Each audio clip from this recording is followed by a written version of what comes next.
2.3 the twins, नज़म का खुलासा आसान उर्दू में, with warming up exercise and some chit chat.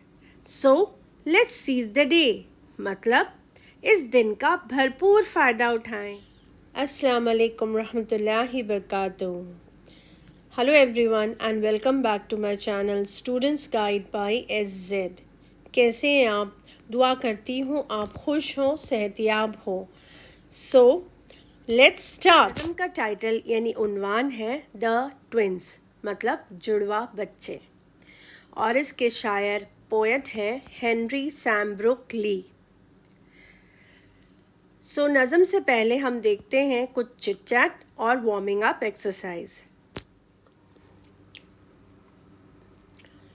Okay, warming up exercise यानी कि चिट चैट का पहला क्वेश्चन है question 1. 2 babies born at the same time are called twins. मतलब जब दो बच्चे एक साथ एक माँ जन्म देती है दो बच्चों को तो उसे कहते हैं ट्विंस यानी कि जुड़वा. Guess and share who are triplets. इसका जवाब है 3 children or animals born at the same time to the same mother. एक ही माँ से जब 3 बच्चे जन्म लेते हैं यानी कि पैदा होते हैं तो उसे कहते हैं ट्रिपलेट्स. यही बात जानवरों में भी होती है. क्वाड्रप्लेट्स. 4 children or animals born at the same time to the same mother. जब एक ही माँ एक साथ 4 बच्चों को जन्म देती है यानी कि 4 बच्चे पैदा होते हैं तो उन्हें कहते हैं क्वाड्रप्लेट्स. फिर है क्विंटीप्लेट्स. इसका आंसर है 5 children or animals born at the same time to the same mother. यानी कि अगर एक साथ एक माँ 5 बच्चों को जन्म देती है यानी कि 5 बच्चे पैदा होते हैं तो उन्हें कहते हैं क्विंटीप्लेट्स. ऐसे में तो माँ का अल्लाह ही मालिक, पता नहीं कैसे संभालेगी. अब दूसरा क्वेश्चन देखते हैं. Imagine you had an identical twins brother और sister. Imagine and share with your classmate what pranks you two would play on your friends, elder, family and even in the school. तो मतलब आपको सोचना है, आपको ख्याल करना है कि आपका कोई एक जुड़वा भाई या बहन है और फिर आप अपने दोस्तों के साथ, अपने साथियों के साथ और फिर कुछ बड़ों के साथ ऐसा कैसा मजाक करेंगे कि वो लोग हैरान हो जाए. ओके, इसका आंसर है I will go to my friend and ask her to apply henna on my hand. मतलब मैं अपने सहेली के पास या अपने साथी के पास जाकर कहूँगी कि मेरे हाथों में मेहंदी लगाए. Then I would go and send my sister instead of me and ask her to show an empty hand to my friend to fool her. और फिर क्या करेंगे? फिर करेंगे कि मैं अपनी जुड़वा हूबहू दिखने वाली बहन को भेज दूंगी अपने सहेली के पास जिसका हाथ खाली होगा और इस तरह से उसे हैरान कर देंगे कि मेहंदी कहाँ गई. और इस तरह उसका मजाक उड़ाएंगे. ये आंसर तो मेरी तरफ से है, आप भी कोई भी अपना सोच कर आंसर लिख सकते हैं. वार्मिंग अप क्वेश्चंस में नेक्स्ट क्वेश्चन है study the following pair of groups of word. नीचे जो आगे आए हुए जो वर्ड्स हैं, अल्फाज हैं, उनको अच्छी तरह से पढ़ना है. ये जोड़ियों में आते हैं. Cup and saucer, needle and thread जैसे कि सुई धागा, बर्ड्स एंड बीस्ट चरिंदे परिंदे, टेक अ रिस्क ख़तरा उठाना, सिप टी और कॉफ़ी चाय का या कॉफ़ी का एक घूंट, हाइड एंड सीक छुपा छुपी वगैरह. These are the sets of words that more than often go together and occur together. ये अल्फाज ऐसे होते हैं जो हमेशा साथ में आते हैं या फिर साथ में मौजूद होते हैं. We call such sets collocation. ऐसे अल्फाज को कहते हैं कोलोकेशन, यानी कि जो अल्फाज हमेशा साथ में आते हैं, दो वर्ड्स जो हमेशा साथ में आते हैं या फिर मौजूद होते हैं। Insert the proper words from the bracket to form collocations. तो हमें नीचे जो फिल इन द ब्लैंक्स यानी कि खाली जगह दी गई है, हमें भी ऐसे ही कोलोकेशन का यूज़ करना है ब्रैकेट की मदद से, ताकि ये जो वर्ड्स है हमेशा साथ में ही आते हैं या मौजूद होते हैं, कोलोकेशन। ओके, अब हम इसका आंसर देखते हैं। पहला है A, fill in the blanks. A, absolutely necessary, पूरी तरह से ज़रूरी। कैन नॉट अफोर्ड, बर्दाश्त नहीं कर सकते। फॉर्मल क्लोथ्स, यानी कि रस्मी कपड़े, फॉर्मल कपड़े। जॉब इंटरव्यू, यानी कि नौकरी के लिए इंटरव्यू। पास टाइम, यानी कि टाइम गुजारना। आपको भी ध्यान रखना है कि बेकार चीज़ों में अपना टाइम नहीं गुजारना चाहिए, बल्कि उनको कोई अच्छे काम में ही टाइम या अपना वक्त गुजारना चाहिए। F, fill in the blank देखते हैं। एक्सेप्ट डिफीट, मतलब अपनी हार को कबूल करना। अर्ली मॉर्निंग, सुबह का, यानी कि हम कह सकते हैं जल्दी सुबह, पहली सुबह। कैच अ कोल्ड, यानी कि सर्दी होना। लीडिंग रोल, एक अहम रोल। जॉइंट ओनर्स, यानी कि मालिक जो कि दो हो। ओके, दो मालिक। ओके, नेक्स्ट क्वेश्चन है, एग्जैजरेशन और over statement often cause humour, यानी कि बड़ा चढ़ा कर बात करना या फिर सनत मुबालगा, इससे जो है इसका इस्तेमाल मज़ाहिया के तौर पर करते हैं। फॉर एग्ज़ाम्पल, मिसाल के तौर पर, she is thin as a pin, वो पिन के जितनी पतली है।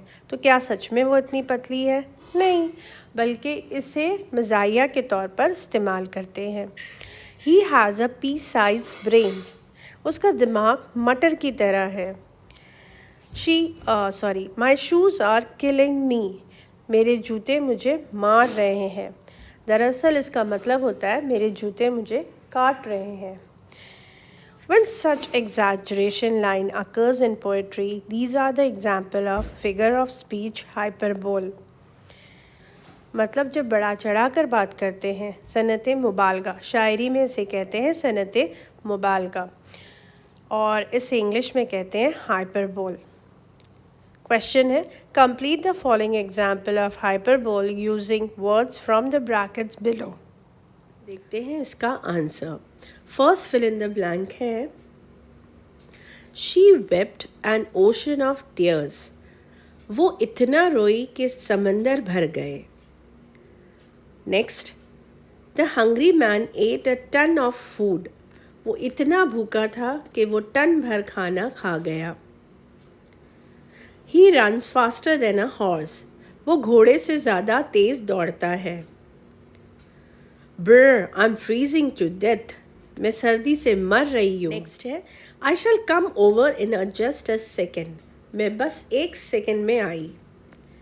सो दीज आर ऑल हाइपरबोल, और ये सारे जो है वो सनत मुबालगा है। यहाँ पर बात को बढ़ा चढ़ाकर की जाती है। तो चलिए पोएम देखते हैं। The twins, in form and feature, face and limb, I grew so like my brother that folk got taking me for him, and each for one another. It puzzled all our kith and kin, it reached a fearful pitch, for one of us was born a twin, yet not a soul knew which. Words meaning, यानी कि अल्फाज व मायने। Form and features, English meaning है structure and appearance, और उर्दू में मतलब होता है जिस्मानी साख्त, बनावट या फिर खुसूसियात। नेक्स्ट है टेकिंग या मिस्टेकिंग, यानी कि यहाँ पर इसका मतलब है गलती या गलत फहमी। नेक्स्ट है किथ एंड किन, दैट इज़ रिलेटिव्स, उर्दू में इसका मतलब है रिश्तेदार। नेक्स्ट, पिच यानी कि लिमिट या हाइट। उर्दू में इसका मतलब होता है हद। In the form and feature, face and limb, I grew so like my brother. Poet कहते हैं कि मैं और मेरा भाई दोनों एक जैसे दिखाई देते हैं। फेस यानी कि चेहरा, लिम्स यानी हाथ और पैर की बनावट। तो हमारी पूरी जिस्मानी बनावट, हाथ पैर फेस चेहरा सब कुछ जो है बिल्कुल एक जैसा था। हम दिखने में बिल्कुल एक जैसे लगते थे। The folk got taking me for him and each for one another. कितन किन का मतलब है रिश्तेदार, ताल्लुकदार। कभी कभी रिश्तेदार और दोस्त अहबाब जो है वो उलझन में पड़ जाते, हद से ज़्यादा उलझन में पड़ जाते, हालात हद से बाहर हो जाते, बेकाबू हो जाते थे। For one of us was born a twin, yet not a soul knew which. क्योंकि एक पैदा हुआ फिर उसके बाद दूसरा बच्चा, ठीक है, लेकिन कोई ये नहीं बता सकता कि पहले कौन पैदा हुआ और कौन किसका जुड़वा है। कोई भी ये नहीं बता सकता कि कौन किसका जुड़वा है। नेक्स्ट स्टैंजा मीन्स अगला बंद। One day, to make the matter worse, before our names were fixed, as we were being washed by nurse, we got completely mixed. And thus you see by fate's decree, or rather nurse whim, my brother John christened me and I got christened him. Words meaning, अल्फाज और मायने। Decree, English meaning order, Urdu में कहते हैं उसे हुक्म या फिर किस्मत का लिखा।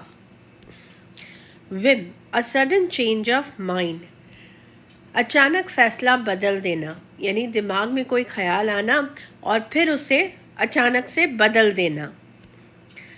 क्रिशन्ड, name given to a baby at the naming ceremony. आप इसे कह सकते हैं नामकरण। जब क्रिश्चियन लोग जो है अपने बच्चों का नाम रखते हैं तो उस सेरेमनी को, उस फंक्शन को कहते हैं christened. One day, to make the matter worse, before our names were fixed.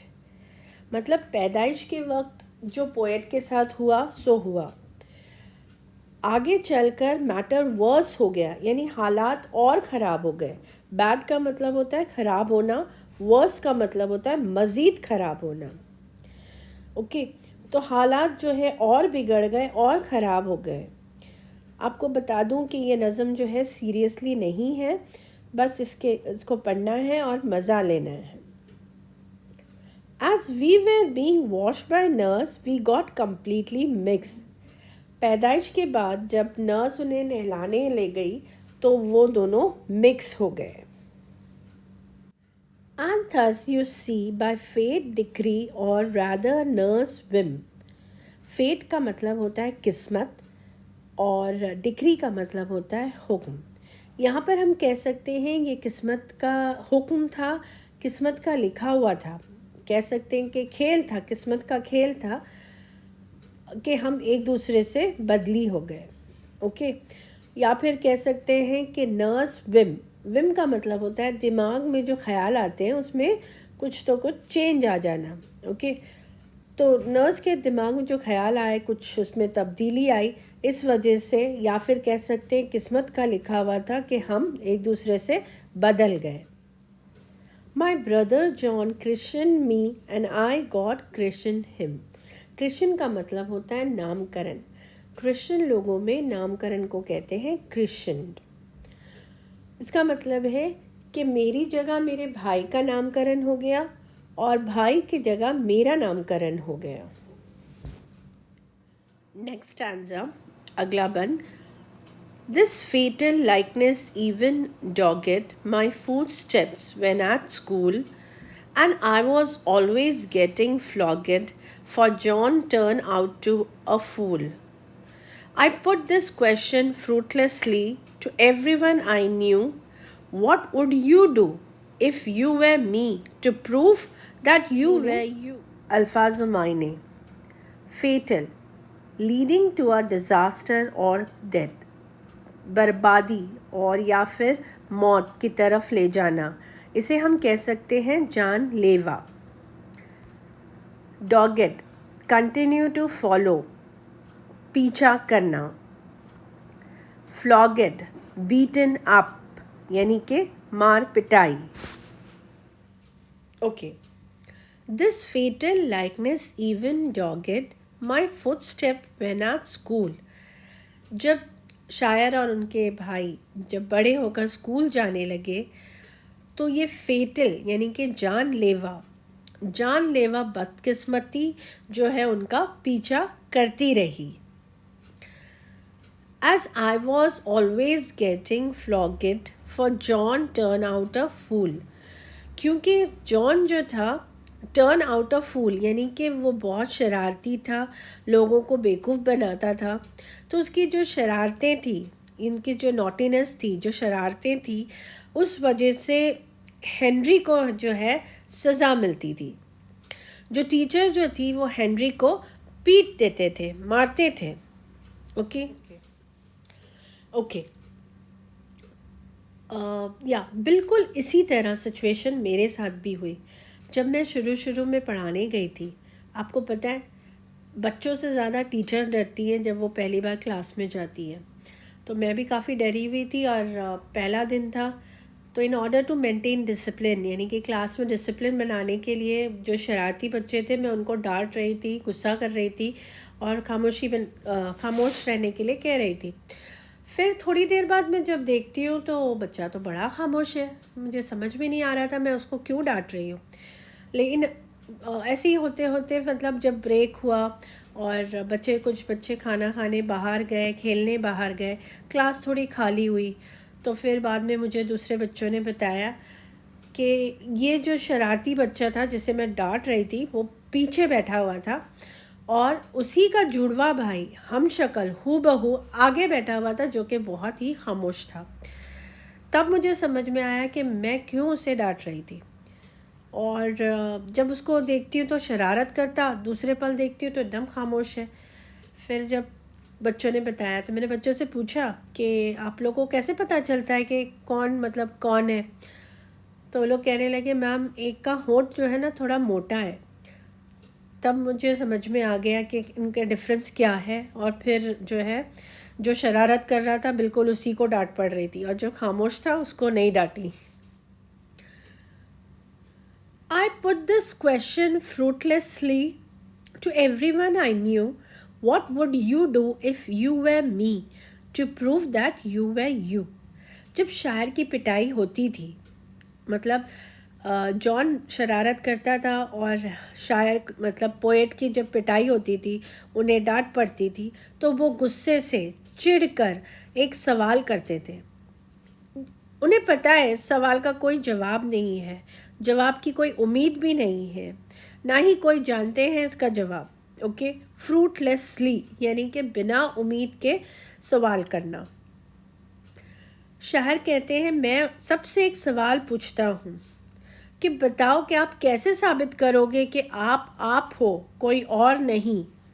Next stanza, अगला बंद। Our close resemblance turned the tide of my domestic life, for somehow my intended bride became my brother's wife. In fact, year after year the same absurd mistake went on, and when I died, the neighbors came and buried brother John. Meaning, यानी कि अल्फाज मायने। Turn the tide, change the situation. इसका मतलब होता है हालत बदल जाना। जो हालत थी पहले वो अब वो हालत नहीं रही, तो उसे कहते हैं turn the tide. Okay, A close resemblance turned the tide of my domestic life. Close resemblance का मतलब है एक जैसे दिखाई देना। टर्न द टाइड का मतलब होता है हालात का बदल जाना। डोमेस्टिक लाइफ यानी कि ज़ाती ज़िंदगी, अपनी पर्सनल ज़िंदगी, ज़ाती ज़िंदगी। ओके, एक जैसे होने की वजह से उनकी ज़ाती ज़िंदगी, उनकी खुद की ज़िंदगी भी मुतासिर हो गई। For somehow my intended bride became my brother's wife. Was somehow यानी कि कुछ ऐसा हुआ कि जिस लड़की के का चुनाव या इंतखाब किया गया था मेरे लिए, ओके, वो मेरे भाई की दुल्हन बन गई और जिसका भाई के लिए जिसका इंतखाब किया गया था वो मेरी दुल्हन बन गई. In fact, year after year, the same absurd mistake went on. Absurd मतलब अजीबोगरीब, mistake यानी कि गलती. तो इसी तरह absurd यानी बेहुदा बेतुकी हर गलतियाँ होती रही. And when I died, the neighbors came and buried brother John. Poet कहते हैं कि जब मैं मरा तो मेरे पड़ोसी आकर जॉन को दफना गए. बरीड यानी कि दफनाना. ये लाइंस जो है, ये लास्ट लाइन सिर्फ बातों को बढ़ा चढ़ाकर बताने के लिए लिखी गई है. ये सनत मुबालगा है. ये नज़म को ना ही सीरियसली ले और ना ही ज़्यादा सोचें, बस इस नज़म को एंजॉय कीजिए. तो यहाँ पे नज़म ख़त्म होती है.